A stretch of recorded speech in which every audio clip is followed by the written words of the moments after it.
Tune into Nice Radio every Saturday at 7:30 a.m. for A View from the Outside, hosted by Brereton Horne. A View from the Outside takes a look at key issues affecting St Vincent and the Grenadines and gives a global perspective on how these issues are viewed. Host Brereton Horne will examine a variety of topics to enlighten, stimulate debate, and explore solutions. Hear the facts, hear the real-life stories, hear A View from the Outside. Join Brereton Horne at 7:30 a.m. every Saturday on Nice Radio for A View from the Outside. This society needs a spectacle. It might help us to see some people. On A View from the Outside this week being the 5th of September 2020, we look at compassion. C-O-M-P-A-S-S-I-O-N, compassion, with the view being that the regime in St Vincent and the Grenadines has shown a total lack of compassion for the predicament of the Vincentian people. The Cambridge Dictionary defines compassion as a strong feeling of sympathy and sadness for the suffering or bad luck of others and a wish to help them.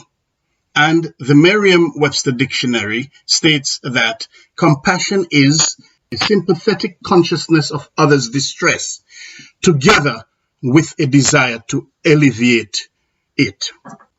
Those definitions tell us that compassion involves being aware or recognizing the distress and suffering of others. Compassion involves having sympathy for the distress and suffering of others. Compassion involves a desire or wish to help others out of the distress or suffering that they are in. A closer look at those definitions and the growing number of Vincentians who actually suffer at the hands of the regime in St Vincent and the Grenadines have led us here on A View from the Outside to conclude that the regime in St Vincent and the Grenadines has shown a total lack of compassion for the predicament of Vincentians. Over the last few weeks, various local media, including newspapers in the country and social media, have covered the story of a former teacher, Kenroy Johnson, who was in the employ of the government of St Vincent and the Grenadines for almost 40 years, and who 8 years after reaching his retirement, without any compassion whatsoever, he's been heartlessly and spitefully denied his pension by the regime. Kenroy Johnson is one of the three teachers, Elvis Daniel and Addison Thomas being the other two, all members of the St Vincent and the Grenadines Teachers Union, who in 2010 contested general elections in the country on behalf of the opposition New Democratic Party, the NDP. They contested the elections being reliant on a clause referred to as Article 16, contained in the collective agreement between the Teachers Union and the government of St Vincent and the Grenadines. One of the signatures, a witness which appears on that collective agreement, is that of Ralph E. Gonsalves, the Prime Minister of St Vincent and the Grenadines. In short, in Article 16, the government signed to say that teachers would be re-employed by the government if they contested and lost an election, which in effect meant that they will not lose any benefits, including pensions, which they are entitled to. It is now public knowledge that Kenroy Johnson and the other two contested and lost the election, and that the regime reneged on that clause in the agreement and refused to employ them. In fact, the leader of the regime, one of the persons who signed the agreement, is reported to have said that he will not lift a finger to assist them in gaining re-employment. The regime claimed that by virtue of the act of the teachers, they had surrendered all of their benefits, including their pension. The teachers challenged that decision, and the Eastern Caribbean Supreme Court of Appeal, in their judgment, dated the 29th of January 2019, ruled that the government was wrong and that the teachers are entitled to their pension benefits. Despite the court's ruling, however, the regime continues to refuse to pay Kenroy Johnson his pension, an act which the current president of the Teachers Union, Oswald Robinson, calls total wickedness. It is clear that the regime has shown a total disregard for the ruling of the court and for the predicament of Kenroy Johnson. They have shown a complete lack of compassion for his plight, and as they and members of their families continue to visibly flourish and prosper, they spitefully and contemptuously leave Kenroy Johnson and his family to suffer and languish in despair for something which he is rightfully entitled to, something which the court ruled that he is legally entitled to. The footprints of the regime's lack of compassion for Vincentians, who they know or perceive do not support them, is also seen in the way they treated and continue to treat other Vincentians. Former parliamentarians, the Honourable Alan Cruikshank and the Honourable Jeremiah Scott, was similarly refused payment of their pension years after their pension was due to them. The type of distress, pain, and suffering which those who represented the regime and have since left did not go through. So the type of pain and suffering which Alan Cruikshank and Jeremiah Scott suffered, those who represented the regime did not go through that. These men, Cruikshank and Scott, served in the Parliament of St Vincent and the Grenadines for 17 consecutive years, and yet the regime treated them with a total lack of compassion. Vinette Frederick, a former senator for the opposition party, the NDP, suffered immensely at the hands of the regime. They showed her no compassion. She was ridiculed and disparaged. She was arrested and charged and had the charges dismissed. And then, in what is seen as an absolute abuse of power, she was immediately rearrested on the same charges which were dismissed against her. No compassion whatsoever shown to her. The plight of Yogi Farrell is documented and well known throughout St Vincent and the Grenadines, around the Caribbean and the rest of the world. She, without any compassion shown to her whatsoever, felt and continues to feel the power of the regime and the might of the establishment when she was arrested and charged, and reportedly, without any evidence presented in court, she was carted off to the mental institution where she was allegedly administered psychotic medication. Her arrest and charge came about for her having allegedly used insulting words to the wife of the current Minister of Finance in the country. All of which happened after she alleged, Yogi Farrell, that she had an extramarital affair with the Minister of Finance. It must be noted that after a public outcry and demonstrations in the Caribbean and around the world, all charges against her were dropped. Yogi Farrell, though, continues to languish in degradation and despair. All of the landowners who have had their lands compulsorily acquired and still await payment, in some cases despite a court order, have been shown a complete lack of compassion.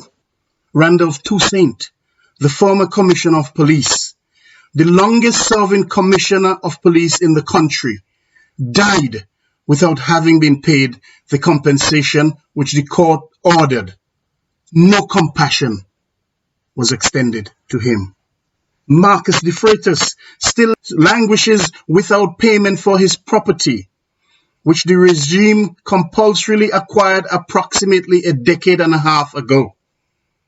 No compassion shown for the pain and suffering caused to him and his family. No compassion shown to Ras Ishaka for his lands at Bukament when he was allegedly threatened with compulsory acquisition. No compassion shown to Simone Murray and her husband, Dr. Wayne Murray, and their family for the high-handed way in which their land in the Murray's village area is being compulsorily acquired.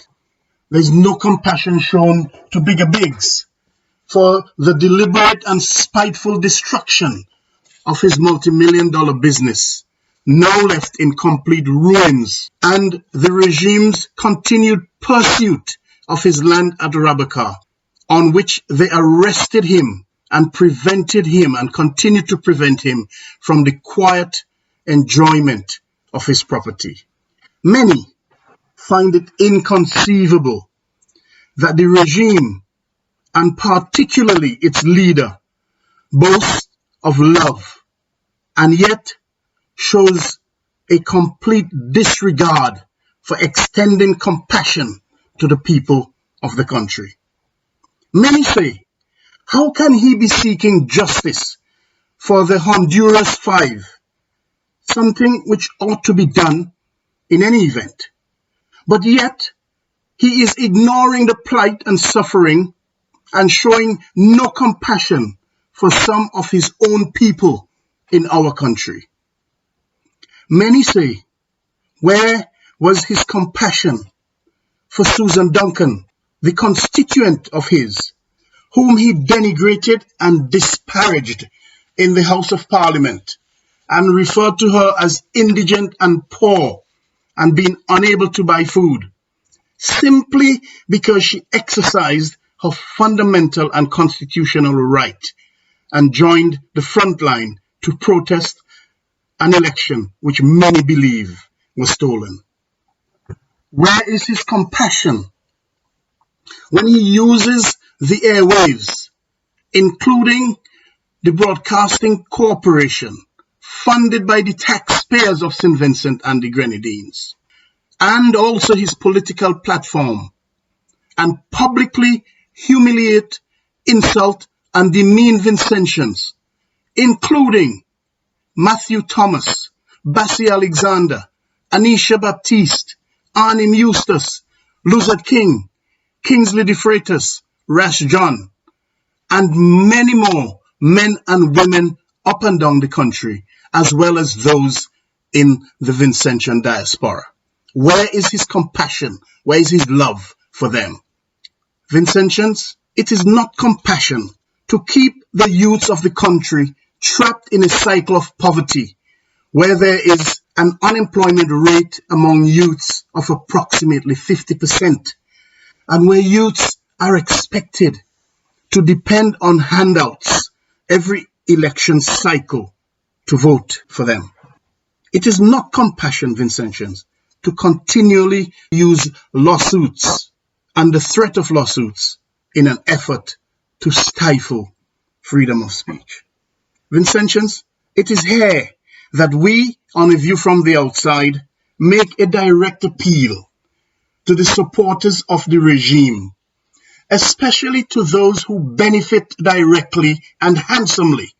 We appeal to the facilitators and the enablers and agents to put aside party politics, put aside blinded loyalty for just a moment, and recognize the egregious wrong, recognize the suffering and distress which is caused deliberately to Kenroy Johnson and his family. Imagine for a moment how you would feel if it is you in that position. Imagine for a moment that it is you who are denied your much needed pension to which you are legally entitled. Imagine also for a moment that it is you who are deprived of your land without compensation. How would you feel? Vincentians, such wrongs go beyond party politics and loyalty. Those wrongs can all be remedied in an instant. And so we implore you to use your conscience and call upon your government to remedy the situation. We appeal to you to appeal to your government to show compassion. Appeal to them to show compassion to all of the citizens of St Vincent and the Grenadines, not just a selected few. Every government is meant to govern and look after the welfare of its citizens, not just a selected few. No government, except in the case of a dictatorial government, is supposed to initiate and or oversee the pain and suffering of any of its citizens, irrespective of whether or not those citizens are their supporters. Vincentians, we implore you, we implore everyone to ensure that we all have a government which shows compassion to all of our people. With general elections fast approaching in the country, we encourage you to register to vote, and we urge you to go out and vote to ensure that you get a government, that we all get a government determined to show compassion to all of its people. And as you take that step, as we all take that step, we urge you to be mindful of the words of the late American civil rights activist Malcolm X, who said, "You are not to be so blind with patriotism that you can't face reality. Wrong is wrong, no matter who does it or who says it." Vincentians, let us all demand compassion for all of our fellow Vincentians. Until next week, Randy and all of the listeners, this is Brereton Horne with A View from the Outside, with a reminder to send your feedback as usual to aviewfromtheoutside@hotmail.com. We also invite you to visit and like our Facebook page at A View from the Outside, and also to subscribe to our YouTube channel at JMB Horne. Have a pleasant Saturday, have a wonderful Sunday all, and have a productive week ahead as we all take steps to ensure that we have a government which has compassion for all of our people. All the best to you, Randy, and the listeners.